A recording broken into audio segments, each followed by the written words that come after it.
A U.S. district judge in Texas is weighing a request by 20 states to suspend Obamacare. The Attorney General of Texas is leading the fight. It aims to declare the Affordable Care Act unconstitutional. But critics say suspending Obamacare would throw the nation's insurance markets into chaos. Joining me now is Ken Paxton, Attorney General for the state of Texas. Mr. Paxton, welcome back to the program. Thanks for having me on. I appreciate it.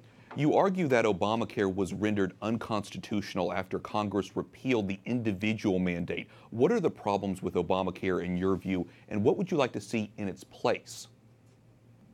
So it's really important that each branch of government follow the law. In this case, Congress ordered people to purchase health insurance.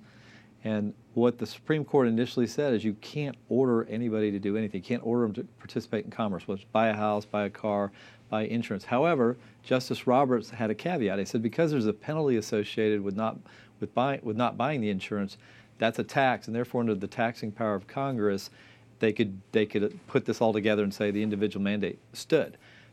Congress just recently in December passed the tax reform bill, and they eliminated the penalty, which then eliminated the tax. Therefore, Obamacare has literally nothing to stand on, and we view it as completely unconstitutional. Well, opponents say an injunction before the end of open enrollment in January could create chaos. What are you hearing from Texans on that? Look, ultimately what we want is not chaos. We want this to be an orderly transition to state governments taking over this issue as opposed to a one-size-fits-all edict from Washington that clearly hasn't worked, that's taken away choice of doctors, that's made it more expensive for people to have health insurance, that really has not worked, that is financially unsound. And so hopefully, and normally this is true, the states do a much better job of dealing with issues like this. So I'm looking forward to states dealing with this on an individual basis and making their own decisions about what's best for their constituents.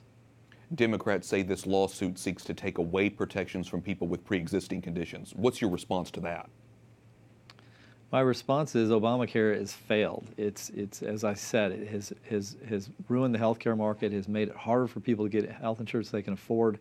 What I want to do is go to a system that states are making those decisions because they have a history of taking care of their own people. They have every incentive to do so. So let's let the states experiment.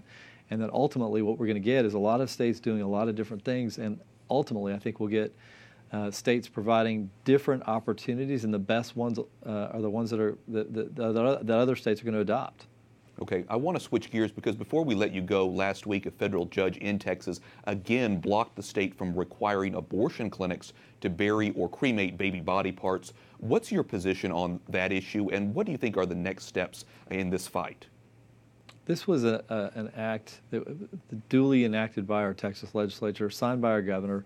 It is perfectly legal. It's just requiring that the fetal remains from abortions be respected, that they be buried or interned or spread ashes, unlike now with they're being burned and thrown away as trash. So the legislature has every right to do that and to regulate this area of abortion. It doesn't affect a woman's right to get an abortion. It merely requires that the fetal remains be treated with respect. And so we think ultimately we're going to be successful as we appeal this to the Fifth Circuit. Okay, but will both issues, both the pro-life and the Obamacare issues, we're going to continue to follow. Texas Attorney General Ken Paxton, thanks so much for your time today. Hey, thanks for having me on. Have a great day.